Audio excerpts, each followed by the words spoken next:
Hello there. Today is Friday night. I'm Ivan Atrayo, Pozo-Illas, your angelic oracle for this reading. And I do automatic writing, which is a form of clairvoyance or channeling. And this is the next installment of the Atrayo's Oracle on YouTube for the Jewels of Truth series. And basically these are shadowing my blog writings, and I'm just basically doing an oral reading of what I've written. So for those of you who don't enjoy reading that much, and you're more an audio learner like myself, I thought this would be a good twist offering on YouTube. Today's Jewels of Truth statements are three, because on my blog site of the same name of Atrayo's Oracle, at least once a month I do three of my older statements that were never released to the public. These will eventually make it into a book, perhaps a volume 4, and I call these statements because when I do my automatic writing, they're short, like a few paragraphs of spiritual wisdom, and these are inclusive, so they're not just restricted to one religion or spiritual tradition. It's like an open basket. And these three for this reading are on the topics of humor as 1125, creating 1126, and investments 1127.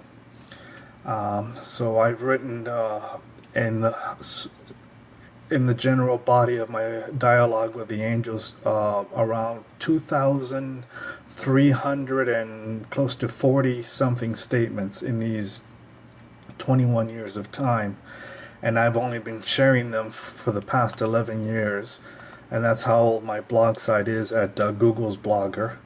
In the introduction of this post, I go a little bit into my backstory of how I do the process and the comparison of what I've written long ago and what I'm doing now. And those who follow my work will see an arch of my writings or my skill with this form of clairvoyance improving. I have 3 books written. They're in paperback or Kindle, PDF, or Nook. Those are available at Amazon, Barnes and Nobles. They're called the Jewels of Truth series, and there's 3 books, so that's a shameless plug on my part. So let me start here on the first statement, and this is 2 paragraphs on the topic of humor. And remember, when this is not necessarily me, but it's using my my vocabulary. But it's when I write those statements, it's like a different intelligence coming through me, a benevolent one, and the style of writing is different from my own personal style, which you could sort of compare at the introduction of the post. So there's a contrast there. It's subtle. For those who are detail-oriented will appreciate that. Okay, and this is on the topic of humor. Laughter is a grace when the joke is wholesome and sound to our senses of astute understanding. Although humor can also be crass and crude of its depictions of life, no matter how true it may be shared. When we laugh, we also release the good medicine of the body, mind, and spirit within our humanity. An elixir of foolishness that only life can present to us in a manner that is unreal to the senses. The meaning and context to any humor is key to its genuine success. Otherwise, the intent of the comedy of life is lost and falls flat upon its face. The mirth of life is essential for a well-rounded form of expressive sanity. Otherwise, if we fail to laugh at the world, at others, and especially at ourselves collectively, then we shall lose a precious aspect of a well-meaning and well-warranted just life earnestly. All laughter redeems us as a form of humility upon the world. We can see the absurd and to a point become part of it for just a moment empathetically. We can unleash the merriment as part of our whole selves, and in due course, in truth, we are equally the fool. Life is a circular joke, and often we are the laughter that can be heard for an eternity through the joy of God in all of us. Amen. So that's the first one. The second one, it's a little bit longer. It's on creating, number 1126. And these were written many years ago, and now I've finally gotten to the point of sharing them. These were, I think, written about 5 years ago, and I have stacks of notebooks of all my channelings. So I've got 2 large bins of them. So this is on creating. Those who create something of value out of nothing are exceptional souls under the cherished eyes of Goddess in us. The act of creation is both enlightening and at times all-consuming by the sheer focus needed in order to create. It is an intimate act needing both skill, patience, and a deep-rooted passion from the co-creators. Passion or an unconditional love is necessary in order to create an item that is both truly lasting and satisfactory. Creativity and imagination led by an inherent nobility are paramount for the robust genius within to become self-evident and manifested in one's surroundings. Thus, change is a welcome friend of the creative person, not so much a change for its own sake, but a change that catapults the continuity of the artist within to be revealed in due time in all his or her own glory. Creation is a sacred act of the beloved Master Creator God within the personal fiber and essence of our soulful being. When we create, we give life in every possible facet. Just like Goddess is the source of all macro life upon creation ad infinitum, so as the supreme fountainhead of life with his or her own majesty of the Almighty is in each of the artistic works of his, her own divine children, God does breathe upon us a perfect essence of both splendor and a refreshing outlook of the possible and the impossible in unison.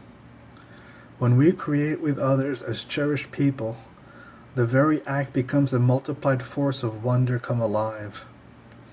The artist, engineer, and scientist may enchant their works knowingly by their vocational passion, or unknowingly by their angst of a sought-after testimony of precision. Quality as a crafts or a trade person is like a beauty that is in the eye and hand of the earnest beholder. How we all enjoy the creative talent of a person's work is our praise back to them from the sublime to the implied. Amen. And that's on creating. And this last one. Just a little disclaimer here. I don't provide financial advice or anything, or any professional guidance, or any medical or advice. I'm not the typical psychic like most people you would see. I'm more of a sage or a mystic because of doing this for 21 years. Time as a passion has transformed me, and basically these are, you could say, the fruits of my labor. So but this topic will be on investments. So this is more of a general rule of thumb. So just giving that little disclaimer up front. This is on 1127. Be wary of handing over your prized possessions or financial income to a charismatic fool, for it is a dangerous gamble, much like jumping off a cliff, than to sincerely hand over your good fortune to an idiot. The idiot isn't responsible for your economic livelihood. That is up to you fully. You are the sole beneficiary to suss out if such and such a person is genuinely an expert practitioner in the field, or a wannabe as a hazard to trust their good intentions alone. Always be wise with your due diligence by investigating from credible sources what is fact with upfront costs and what are the risks involved. Caution is fine, but lack of courage spells hardly a return to one's investments of any kind. Discipline and action following one strategy, spelling the difference between the ill-prepared and the focused investor. Be wary of taking financial tips from well-wishers. Often, they are parroting a rumor that a shrewd salesperson started elsewhere. Walk away when the deal sounds too good to be true, for often there is a swindle that is about to snare you. Often the road to riches is paved with blood, sweat, and tears from failed enterprises. There is luck, but that usually only favors the well enough prepared in their continued pursuits. To save one's earned income is wiser than to make a fortune and spend it all at once. Never put all your investments in an isolated basket where it's prone to loss always. Instead, diversify. For what can take over a decade to build up can be dashed in a few short hours if one is pigeonholed to one narrow spot. Be not the fool when you are in over your head. Be humble, to seek out advice from trusted, reputable sources, or the pain will be unbearable when it is certainly avoidable. And that's it for that one. And this entry on my blog site, I call it Jewels of Truth and Favorite Quotes of the Month. And I'll list quotes from a few other people, and I have here 5 of them. I may mess up their names, so oops. Especially the surname. Find the thing that stirs your heart and make room for it. Life is about the development of self to the point of unbridled joy. Joan Chittister. I warned you. I have the nerve to walk my own way, however hard, in my search for reality, rather than climb upon the rattling wagon of wishful illusions. Zora Neale Hurston. I have found that among its other benefits, giving liberates the soul of the giver. Maya Angelou. So many things are possible as long as you don't know they are impossible. That applied to me. Mildred D. Taylor. Where there is great love, there are always miracles. Willa Cather. So there you go. That was my most recent entry a couple of days ago. So I hope you've enjoyed this reading. Thank you for watching as always. And if you wish to learn more about me, my website is jewelsoftruth.us. And thank you, and have a good weekend. Bye-bye.